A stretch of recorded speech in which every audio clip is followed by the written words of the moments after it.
Hi, this is Michael Orl from MobileBurn.com, and I have with me today the LG View Plus for AT&T. It's a quick messaging device with a 4-row QWERTY keyboard, has Flow TV mobile digital television support, wide QVGA touchscreen display, and a 3-megapixel camera. It's on sale now for $149.99 after a $50 mail-in rebate. So let's open up the box and see what we have inside. Here is the View Plus itself. 4-row QWERTY keyboard. That aside, see what else comes in the box first. Here is the charger, micro USB connector, permanently attached to the charger base itself. No separate USB cable, no micro SD adapters, anything like that. Do have some things here.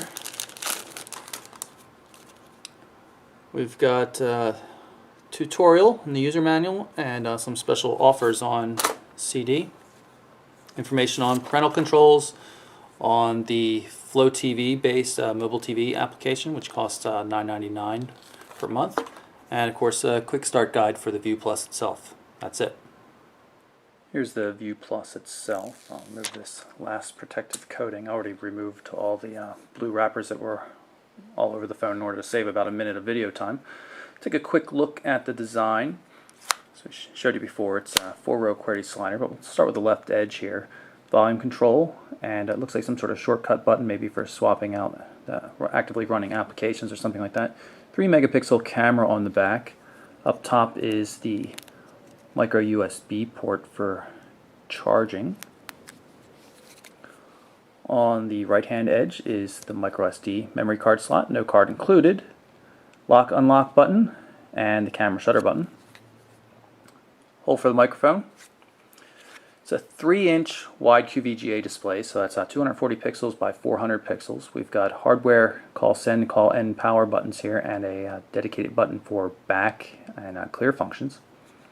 AT&T had already loaded up the battery into the phone, but I wanted to pop off the rear cover just to show you.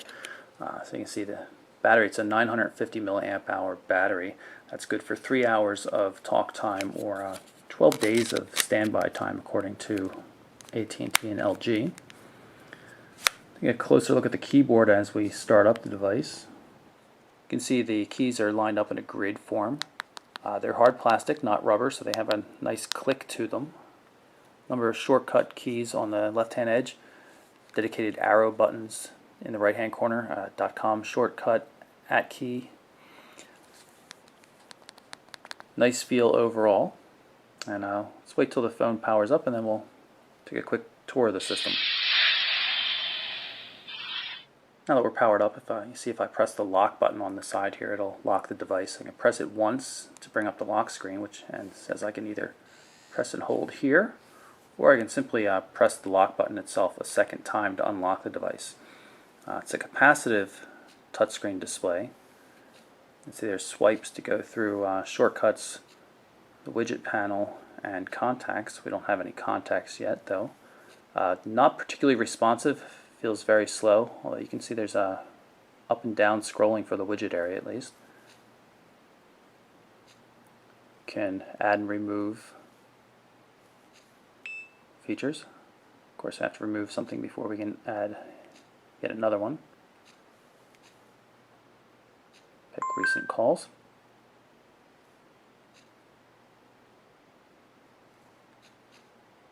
So slight vibration, actually a fairly abrupt vibration whenever you swipe. It doesn't feel right. Pull up the main menu, we'll take a look around.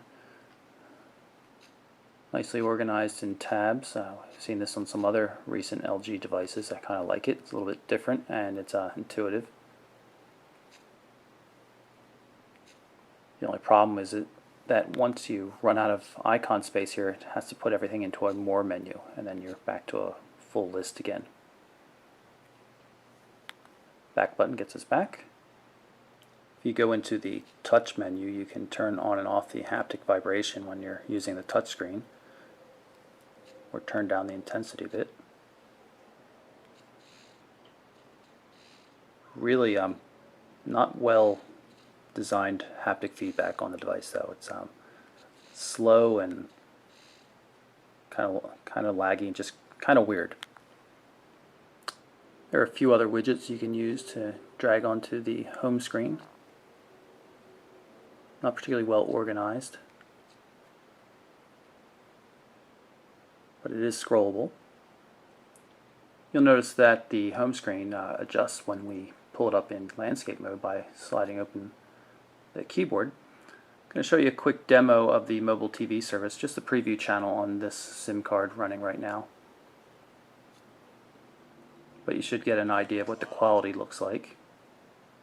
As you can see here, there's some stuttering going on, and it's not streaming, it's a digital TV, but the antenna in the phone does not seem to be particularly good, at least compared to the Sharp FX and some other devices I've tested in the past. You do have access to a full guide, with scheduling information, programming information, all that kind of stuff, and you get an awful lot of channels for your $10 per month. Quality's okay, but not fantastic. But you can see that the video is fairly smooth. 3 megapixel camera in the LG View Plus has autofocus, so you see when I press just a slight bit on the camera shutter button, the phone focuses. Press it the rest of the way to take the photo. Go into Settings, so you can get a look at the user interface.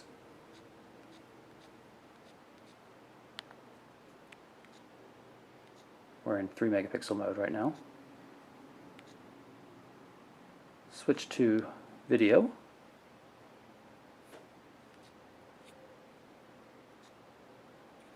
We're recording QVGA resolution video, so let's give that a test. And we're now recording video. We'll move around a little bit and stop the video. Now let's play that back. Not very crisp, smooth enough I suppose, but not particularly good quality video. This is the gallery application. You can see we can move through photos here. Not particularly smooth, some real hiccups.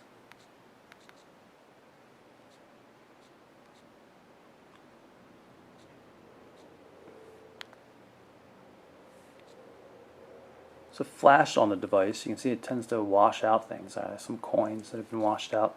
That's a computer keyboard that you can't make out at all, even though it was in focus, just because the flash on the back of the device isn't very well modulated. I'm going to jump into the main menu. You can see the tabs move to the top.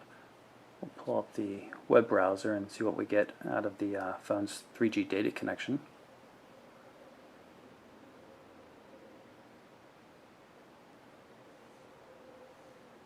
Just like we saw on the Sharp FX, seems the connection times are quite slow.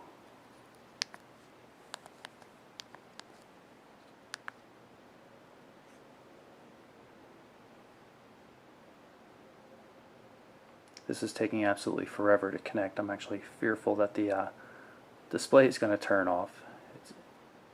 And after a ridiculously long pause, the Mobile Burn website finally loaded up.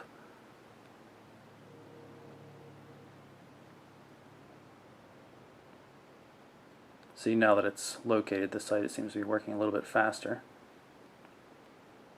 Not horrible, but still not a particularly good browser.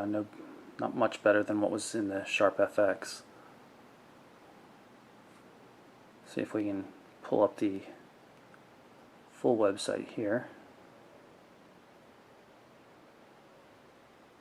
And after what seemed like ages, the full Mobile Burn website is finally loaded up. A lot of rendering errors. It's kind of correct, on a grand scheme of things, but it's very messed up in the finer points. It does look pretty reasonable when it comes to actually reading stuff at a zoomed in level, though. It was so slow. I mean, it was a couple of minutes to load the page, and most of that having to do with the connection taking place, not the actual download of data. This is the text messaging system. I'm going to show you what you can do with it. Obviously it has threaded messaging. See, T9 can be turned on and off.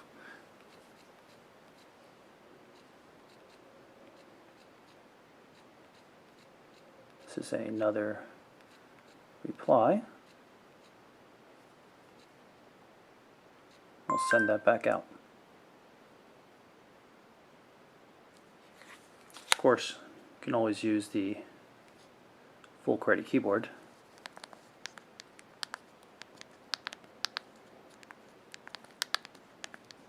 Very noisy keyboard. Will take some getting used to, especially the fact that you have these shortcut keys on the right hand edge to the right of, say, the delete key. So instead of hitting the delete key, you might end up hitting, the @ symbol or .com. But I'm quite sure you'll get used to it eventually. I've got support for instant messaging. That's AIM, MSN Live, and Yahoo. Also got mobile email. Mobile email will cost $5 a month, I believe. AT&T music support. So a couple of demo games pre-installed.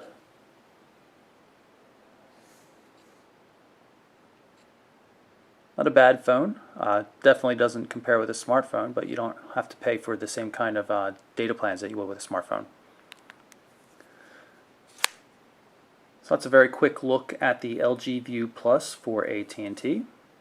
I'm Michael Orrell for MobileBurn.com.